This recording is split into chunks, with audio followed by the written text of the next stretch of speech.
Hello guys, I welcome you all to our very own station of Techno 24/7, and this is another video of New Economic Reform 1991. In our previous video, we have learned about the needs of New Economic Reform, that why we need New Economic Reform, हमें ये new policy new economic reform क्यों बनानी पड़ी, अपनी पुरानी economic reform जो कि 1950 to 1990 चली, उसमें ऐसी क्या प्रॉब्लम्स थी कि हमें इसे टोटली सारी पॉलिसीज को बदलना पड़ गया।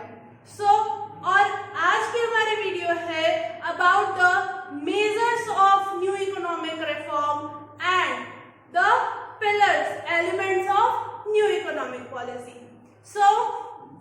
First of all, what means the measure of new economic reform? Measures मतलब क्या हुआ, यानी कि जो मेन एम थे, यानी कि न्यू इकोनॉमिक रिफॉर्म को स्टार्ट करने के पीछे जो मेन एम थे गवर्नमेंट के, वो first of all it was stabilising measure. Stabilising measure मतलब एक स्थिर करना, एक शेप देना। Short-term policy measure which aim to correcting deficit in BOP and controlling inflation। यानी कि जो हमारा stabilizing measure क्या था, ये short term aim था जो कि किसको लेके था, correcting BOP, यानी कि हमारी जो unfavorable balance of payment थी, BOP थी, उसको favorable बनाना, उसको correct करना और inflation को control करना। क्योंकि हमारी डेफिसिट कंडीशन होने की वजह से ही आरबीआई ने बहुत ज्यादा करेंसी मार्केट में सप्लाई कर दी थी, जिसकी वजह से डिमांड इंक्रीज हुई थी और इन्फ्लेशन बढ़ गया था। तो यानी कि अगर हम डेफिसिट कंडीशन को कंट्रोल कर लेते हैं तो हम जो हमारी आरबीआई है वो क्या करेगी, मार्केट से मनी वापस ले लेगी, तो हमारी इन्फ्लेशन अपने आप कम हो जाएगी क्योंकि डिमांड कम हो जाएगी। ये था एक स्ट्रक्चरिंग देना, मतलब एक शेप करना, जैसे कि हमारी इकोनॉमी जो थी इतनी ज्यादा बुरी कंडीशन में थी कि वो पूरी तरह टूट चुकी थी, तो उसे एक जगह इकट्ठा करना, एक शेप देना। फिर हमारा सेकंड आता है स्ट्रक्चरल रिफॉर्म, यानी कि अब उसको एक स्ट्रक्चर बनाना। जैसे कि एक मटका है या एक घड़ा है, सपोज वो टूट गया है, तो क्या करते हैं, पहले उसको वापस से एक जोड़ते और उसके बाद फिर उसको अच्छे से शेप देंगे। तो हमारा जोड़ने का काम किसने किया, स्टेबलाइजिंग मेजर ने। फिर हमारा स्ट्रक्चरल रिफॉर्म ने उसे शेप दिया। तो स्ट्रक्चरल रिफॉर्म क्या था, long term measure aim at improving efficiency of economy and increasing international competitiveness. यानी कि स्ट्रक्चरल मेजर में क्या हुआ कि हमने अपनी इकोनॉमी की इफिशिएंसी को ग्रो किया, इम्प्रूव किया। हमने अपनी इकोनॉमी की इफिशिएंसी यानी कि परफेक्टली वर्क करने के लिए उसे इम्प्रूव किया।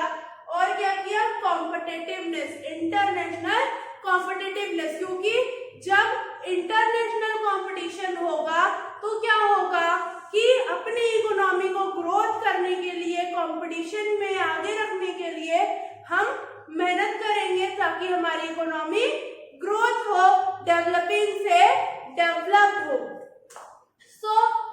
ये थे हमारे दो मेजर्स जिसपे हम ये देखते हैं कि हमारी इकोनॉमी को कैसे रिफॉर्म किया गया। फिर ये थे हमारे मेजर्स। अब हम आते हैं elements of new economic policy.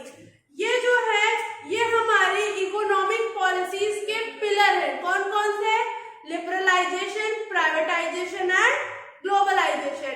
ये क्या है, 3 पिलर है हमारी इकोनॉमी के, न्यू इकोनॉमिक पॉलिसी के।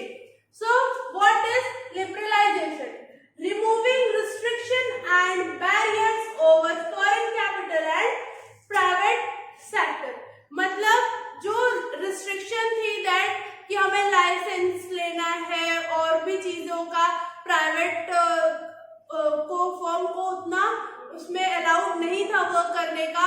तो लिबरलाइजेशन में क्या किया गया, सारी चीजों को लिबरल किया गया, रिस्ट्रिक्शन को हटा दिया गया, रिमूवल ऑफ रिस्ट्रिक्शन हुआ।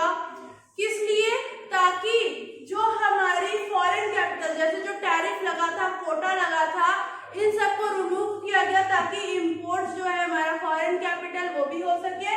प्लस प्राइवेट सेक्टर्स को बहुत ही कम इंडस्ट्रीज दी गई थी वर्क करने के लिए, तो हमारी कंट्री में उनका शेयर ऑफ इकोनॉमी बहुत लो था, उसको इंक्रीज करने के लिए भी हमारी लिबरलाइजेशन हुई, जिसमें प्राइवेट सेक्टर को भी और वर्क करने का मौका मिला। जो रिस्ट्रिक्शन थी उनके ऊपर वो हटाई गई, जो हर सेक्टर में वर्क करने के लिए उन्हें लाइसेंस चाहिए होता था उसको रिमूव किया गया। फिर हमारा नेक्स्ट आता है प्राइवेटाइजेशन। प्राइवेटाइजेशन में क्या हुआ, transfer of equity shares of public sector to private sector. हमने अपनी 1956 वाले रिफॉर्म में पढ़ा था कि उस टाइम क्या हुआ था, मोस्ट ऑफ द डोमिनेंट जो वर्क था वो किसको दिया गया था, पब्लिक सेक्टर को दिया गया था। नियर अबाउट 70 इंडस्ट्रीज जो थी वो रिस्ट्रिक्टेड थी सिर्फ और सिर्फ पब्लिक सेक्टर के लिए। 12 इंडस्ट्रीज ऐसी थी जिसमें दोनों वर्क कर सकते थे, बट डोमिनेंट हमारी पब्लिक सेक्टर थी। बट उससे क्या हुआ कि पब्लिक सेक्टर में मोटिवेशन कम था और इनोवेशंस कम थे, तो क्या हुआ, पब्लिक सेक्टर हमारा डाउन चला गया और हमारी ग्रोथ इकोनॉमी की नहीं हुई। सो क्या किया गया प्राइवेटाइजेशन में कि जो हमारी पब्लिक सेक्टर थी उसमें से कुछ सेक्टर्स को रख के बाकी सारे प्राइवेट कर दिए गए, उनके जो शेयर्स थे वो प्राइवेटाइज कर दिए गए यानी सेल कर दिए गए। तो प्राइवेट सेक्टर्स ने उन्हें परचेज कर लिया, तो ओनरशिप उस पर किसका हो गया, प्राइवेट सेक्टर को हो गया। तो जब प्राइवेट सेक्टर की उस पे ओनरशिप है तो प्राइवेट सेक्टर क्या करेगा, प्राइवेट सेक्टर अपने प्रॉफिट के लिए काम करेगा।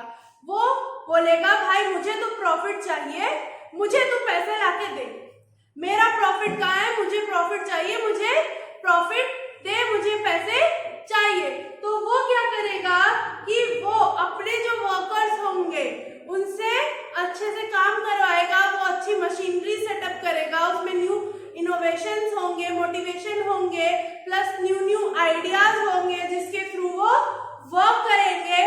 सो ये था हमारा प्राइवेटाइजेशन, जिसमें कि हमारी जो इक्विटी शेयर्स थी पब्लिक सेक्टर की उसे प्राइवेट सेक्टर को दे दिया गया।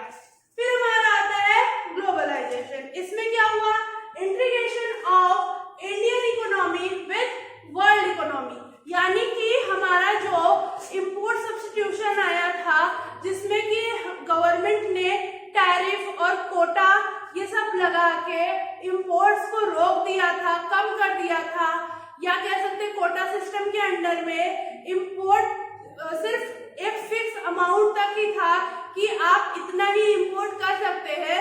तो क्या किया था, पब्लिक ने इंपोर्ट करना बंद कर दिया था। अब क्या हुआ कि हमारी जो इकोनॉमी है उसको वर्ल्ड इकोनॉमी के साथ मिक्स कर दिया, कंबाइन कर दिया गया, जिससे अब फ्री इंपोर्ट और एक्सपोर्ट था। हम अपनी चीजों को एक्सपोर्ट करते थे, वहां से इंपोर्ट होता था। प्लस गवर्नमेंट ने क्या किया कि बाहर से जो फॉरेन कंट्रीज थी उनको बिजनेस करने के लिए फ्री कर दिया हमारी कंट्री में, ताकि वो आके अपना बिजनेस कर सके, अपनी चीजों को सेटअप कर सके। Plus foreign investment